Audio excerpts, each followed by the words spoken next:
Assalamualaikum warahmatullahi wabarakatuh. Selamat bertemu sobat-sobat Puan semua di mana saja berada. Nah, sekarang giliran Atuk yang akan bertemu, khususnya karena masukan-masukan yang datang kepada Puan yang isinya pertanyaan-pertanyaan yang Puan minta bahwa Atuk ikut sharing, memberikan jawaban-jawaban untuk sobat-sobat Puan semua ya. Salah satunya pertanyaan itu, bagaimana kita memulai suatu bisnis? Bisnis itu seperti apa sih sebenarnya namanya bisnis? Apa yang disebut wirausaha? Bagaimana entrepreneurship itu? Nah, inilah sekarang mungkin secara sederhana atau coba ikut sharing dengan semua sobat-sobat Puan. Mudah-mudahan ini sedikit bisa memberi jalan untuk semua sobat bisa memahami dan kemudian jadi, oh begini loh kalau mau bisnis, begini loh kalau saya mau menjadi seorang wiraswastawan, begini loh semangat entrepreneurship itu harus kita terapkan di dalam bisnis dan usaha kita. Oke, nanti kita akan sedikit-sedikit, kita bertahap, kita akan bikin dengan beberapa tema. Ada tema tentang barusan yang saya katakan tentang bisnis itu sendiri. Kemudian yang kedua nanti bagaimana kalau kita memulai satu bisnis konveksi, bagaimana merawat konveksi, bagaimana memasarkannya, bagaimana nanti menetapkan harga. Banyak cerita loh, nggak akan habis-habisnya. Jadi mudah-mudahan kita bisa ikuti semua ini dan kita bisa nanti juga berdiskusi. Kita mulai dengan pertanyaan, apa bedanya misalnya kita usaha dengan kewirausahaan atau dengan kewiraswastaan disebutnya istilahnya, atau dengan kalau pakai bahasa-bahasa yang rada-rada keren itu jadi disebutnya entrepreneurship. Apa sih bedanya itu? Apakah ketika kita mulai misalnya berdagang sesuatu, itu sudah termasuk wiraswasta, itu sudah memiliki jiwa entrepreneurship? Atau ada definisi-definisi tersendiri, ada kriteria-kriteria tersendiri yang membedakan kegiatan yang seolah-olah mirip, seolah-olah sama, tetapi ada penekanan-penekanan yang nanti agak membedakan. Sehingga apa yang saya inginkan nanti dari jawaban pertanyaan ini, sobat-sobat semua, oh kalau saya mau jadi entrepreneur, ini akan saya optimalkan. Orang berdagang, orang berbisnis itu belum tentu mereka adalah entrepreneur atau punya coret-coretan sedikit ini. Jadi definisi ini barangkali berbeda mungkin dari biasanya orang-orang ilmiah yang memberikan teori-teorinya, atau cari yang sederhana saja. Jadi yang namanya wirausaha itu, entrepreneur itu adalah kegiatan yang menggunakan pemikiran-pemikiran terbaik untuk mendapatkan nilai tambah dari sesuatu yang dimiliki sehingga memberi manfaat ekonomi bagi pelakunya maupun orang-orang lain. Itu. Ada yang digarisbawahi tadi, yaitu menggunakan pemikiran terbaik. Itu yang harus kita catat. Apa implikasinya? Contoh, kita sekarang enteng-entengan di rumah beli baju ke teman, harga misalnya 100.000, udah pasang aja di ruang tamu, di display, oh kita jual jadi 120.000. Orang datang beli, oke, gak beli tunggu. Apakah itu masuk entrepreneurship? Kalau Atuk bilang itu tidak atau belum termasuk di dalam entrepreneur, tapi itu termasuk di dalam dagang, usaha dagang namanya. Kenapa? Kita tidak menggunakan pemikiran-pemikiran terbaik, usaha-usaha terbaik, bagaimana supaya barang ini punya nilai tambah dan memberikan keuntungan secara ekonomis baik untuk kita dan memberikan kepuasan untuk pelanggan yang membeli. Ini yang membedakan. Lagi, contoh, misalnya kita membeli baju, tetapi baju itu kita beli, kita membuat satu sistem misalnya penjualan. Kita beli misalnya bajunya adalah 100 potong. Untuk mencapai ini, supaya cepat penjualannya, 100 potong itu kita bangun dulu jaringan resellernya. Kita bikin, kita kumpulkan teman-teman, orang-orang, tolong jualkan saya punya. Kita sharing profit, kita saling berbagi.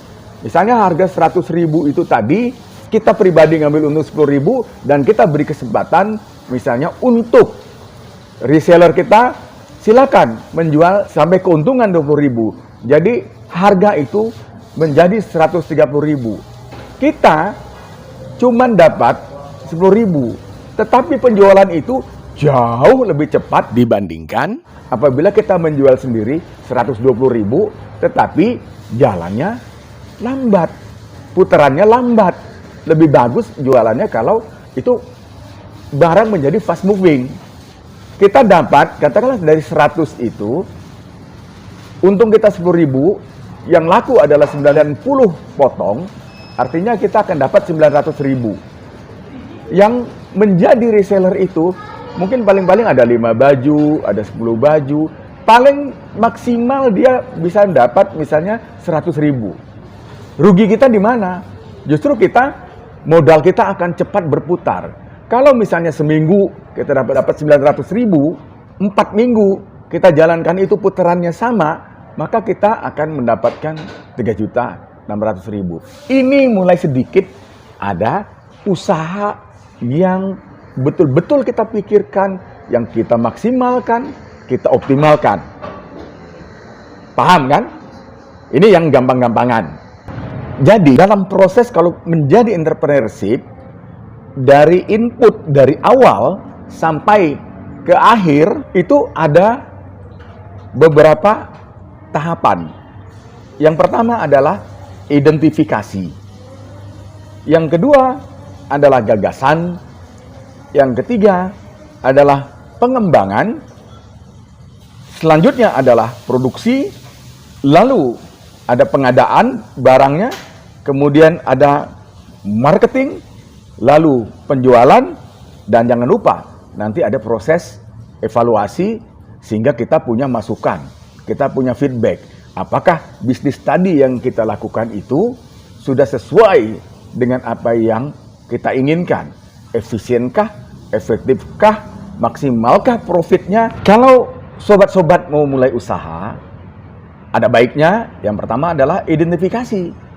Saya itu sebenarnya mau usaha apa? Oh, saya mau usaha konveksi. Apa sih yang ada terjadi di dunia luar tentang konveksi, tentang fashion, tentang penjualan yang kita inginkan, bisnis yang kita inginkan? Sekarang itu banyak orang yang bermain di dunia fashion. Lalu, apakah kita masih bisa untuk ikut masuk di dalam rimba bisnis fashion itu? Nah, kita lihat, misalnya, setelah kita perhatikan, kita pergi ke toko-toko, kita lihat di online, kita lihat di orang-orang yang pakai baju, ternyata ada satu model yang kalau kita cari itu susah sekali. Kok ini jadi barang langka? Kenapa? Lalu kita mulai dari identifikasi itu, kesimpulan kita bahwa oh ternyata ada satu jenis baju tertentu yang selalu dicari orang atau diminati oleh banyak pihak, tapi sebenarnya tidak tersedia cukup banyak di tempat di mana itu dijual. Misalnya kita lihat di online, kok di online tuh nggak ada jual, misalnya katakanlah rompi batik atau apa yang kita anggap dari hasil identifikasi kita itu kok nggak ketemu gitu, kita cari-cari. Atau kita kalau ketemu, ini kok harganya mahal-mahal banget. Saya hafal, misalnya, oh ini kainnya harga sekian. Kalau lihat upah jahitnya, ini sekian. Artinya, kita akan bisa bersaing dengan pemain-pemain yang lain. Nah, dari identifikasi itu, kita mulai kembangkan. Bagaimana mengembangkannya? Harus ada gagasan. Kita kembangkan, saya mesti survei lagi. di mana jual bahan itu, bahan yang semacam itu, atau kita punya alternatif bahan yang kayaknya lebih bagus dari itu deh, gitu.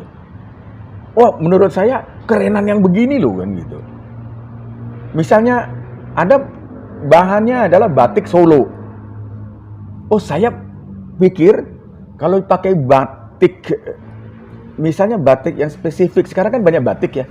Ada batik dari tiap-tiap daerah. Misalnya ada batik Pekalongan, ada batik dari Jawa Timur, ada batik Jawa Barat, motif Megamendung, ada batik-batik sekarang di provinsi-provinsi di Sumatera pun sekarang punya batik-batik sendiri. Bagaimana kalau kita bikin dari bahan batik itu, tetapi nanti arah kita jualnya ke komunitas pendukung batik itu. Inilah mulai namanya pengembangan. Setelah itu kita cari bahan-bahannya, materialnya kita cari, yang kerjanya SDM-nya kita cari, lalu kita produksi. Nah, sesudah barang menunjukkan mulai jadi, kita punya target. Apakah seminggu, 2 minggu akan jadi, kita mulai siap proses marketing. Mau channel apa yang dipakai untuk memasarkan ini, ya kan? Kita cari, misalnya, oh kita akan memasarkan ke teman-teman kita, misalnya di media sosial.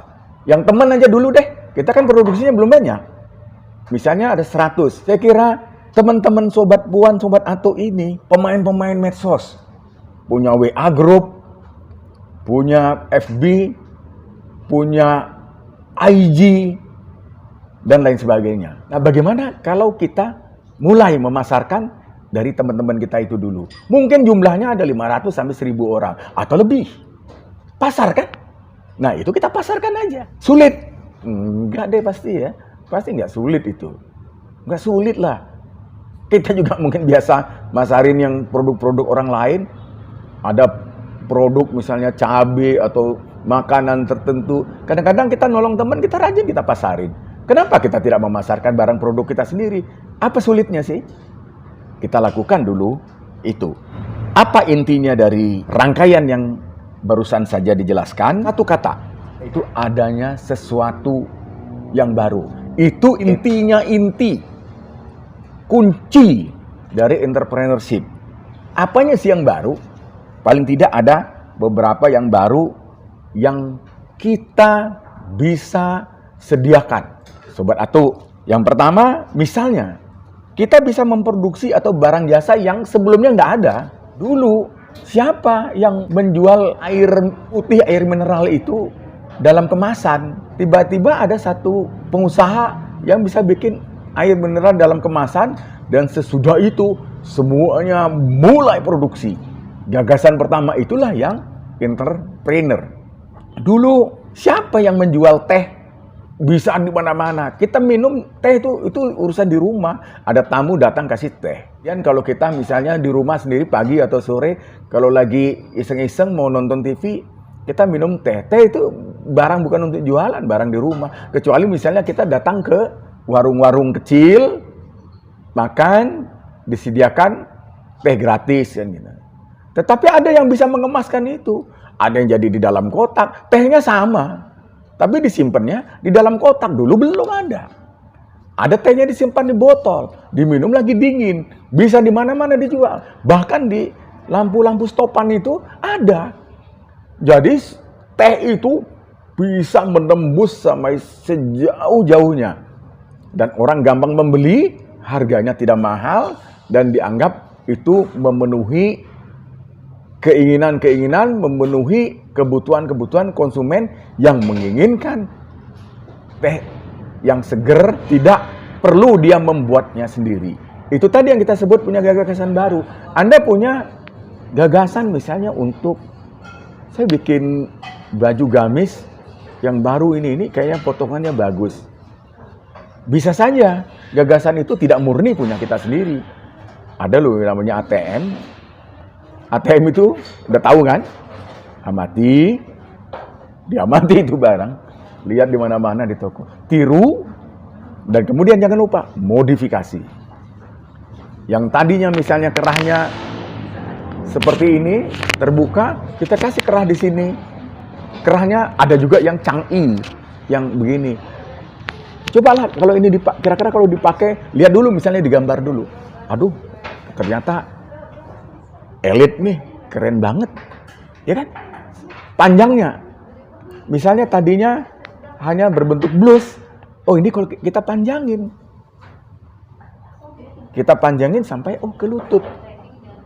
Wah, kelihatannya sopan banget.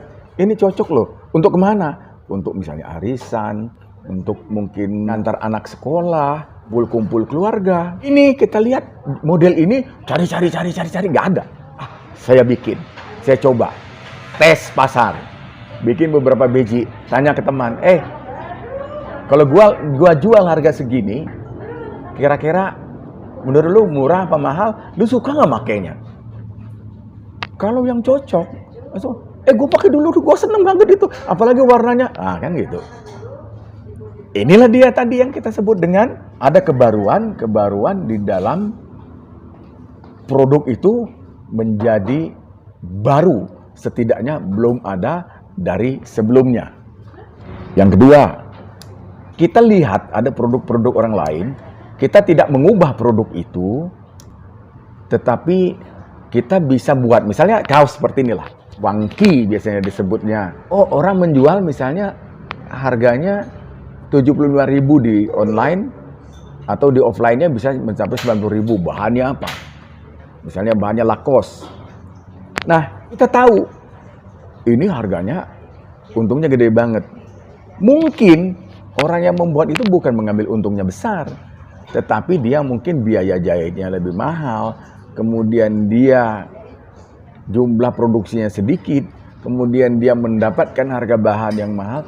Tiba-tiba kita bisa melihat, ternyata saya punya sumber yang jual bahan-bahan, ini misalnya Lacoste ya, Lacoste Pique PVC itu, harganya sangat terjangkau.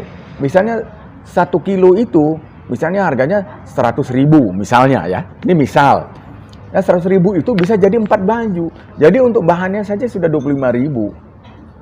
Nah, 25.000 itu sekarang ongkos jahitnya berapa? Mungkin ada yang 12.000. Jadi 37.000. 37.000 kerahnya mungkin 3.000. Ada 40.000. Ya kan? 40.000 tambah aksesoris, kancing atau berapa 500. Harganya 40.500. Saya bisa jualnya cuma cukup 60.000. Yang penting tadi cepat, fast moving. Saya bisa bersaing. Dan kemudian kita punya SDM penjahit misalnya yang cukup cepat produksinya. Jadi kalau penjahit itu biasanya kalau produksinya cepat, dia bisa mendapatkan uang lebih, sehingga dia berani agak sedikit memurahkan. Misalnya dalam 1 minggu dia bisa menjahit 100 kaos seperti ini, berbeda dengan kalau dia cuma dapat 1 minggu itu cuma 40 potong. Jadi kalau misalnya tadi 12.000 kita katakan, kalau dia bikin 40 potong, dia seminggu dapat berapa? 480.000. Tapi kalau dia dapat 100 potong, dia 1 minggu dapat 960.000. Tapi karena dia bisa menjahit banyak, dia dengan tenaga yang hampir sama dengan dia menjahit sebanyak 40 potong, dia berani nego dengan ownernya. Kalau ownernya potongnya turunin dong, jadi 11.000 lah, bisa nggak kan kita bikin banyak? Oke, jalanin seminggu 100 potong, siapa takut kan gitu. Karena dia punya skill yang bagus. Nah begitu, jadi kita karena itu banyak kan kita bisa renegosiasi harga dengan si SDM itu. Lalu kalau kita dapat murah, kita dapat juga menjual, kita tekan. Nah inilah sekarang yang kompetitif, yang sangat bersaing di dunia penjualan, terutama ini di konveksi, apalagi yang sifatnya online loh. Ada lagi satu nih, tidak mesti menjadi sangat baru, tetapi yang barunya itu adalah kita punya cara menjual yang lebih baik. Itu tadi saya katakan, misalnya kita bisa mengembangkan ada reseller, kemudian kita bisa sistem member. Jadi kita bikin konsumen-konsumen kita itu menjadi member. Kalau dia menjadi member kita berikan diskon. Sehingga akan ada loyalitas dengan produk-produk kita yang bertahan lama dan terus menerus dia suka dengan barang-barang kita karena kita memberikan satu keistimewaan untuk dia. Nah, ini juga metode-metode baru cara menjual ini. Misalnya kita bisa promosikan, kita bikin videonya, kita bikin sebarannya di media-media sosial, kita bisa beriklan, iklannya itu tepat dan efektif. Nah, ini juga cara-cara yang berbeda dari kompetitor kita. Ini termasuk dari sesuatu yang baru yang kita kelompokkan di dalam entrepreneurship.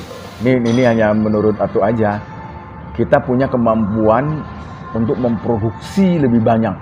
Kita bisa menghimpun modal yang besar sehingga kita bisa memproduksi yang misalnya orang cuman bisa per minggu 200, kita bisa bikin 1000. Kita punya kekuatan itu. Artinya apa? Artinya kita bisa menekan harga. Itu ada manajemen sendiri, itu ada pengelolaan sendiri. Dan itu memerlukan satu sistem. Nah, kita bisa mengelola sistem ini dengan baik. Yang terakhir, kuncinya pada apa? Pada sikap. Jadi kita dituntut untuk punya sikap jeli ketika mengidentifikasi, kemudian kreatif dan inovatif pengembangan produk, komunikatif di dalam memasarkan, tekun dalam produksi, tangguh, dan berani ambil risiko. Sudah semua tadi dijelaskan, kita nanti akan ketemu dengan tema-tema yang lain. Mudah-mudahan ini bermanfaat untuk teman-teman yang ingin memulai sesuatu bisnis. Kalau ada apa-apa, pengen bertanya, nanti ini ada nomor WA Atu, kita bisa diskusi. Atau jangan lupa, kalau memang berada di Bandung atau dekat Bandung, atau kebetulan lagi di Bandung, main di kedai kopi Kembang Merah, ini punya Atu. Kalian bisa bertanya apapun, kita bisa diskusi apapun tanpa dipungut bayaran. Oke, terima kasih. Wassalamualaikum warahmatullahi wabarakatuh. Sukses. Kita nanti akan ketemu di kesempatan yang lain.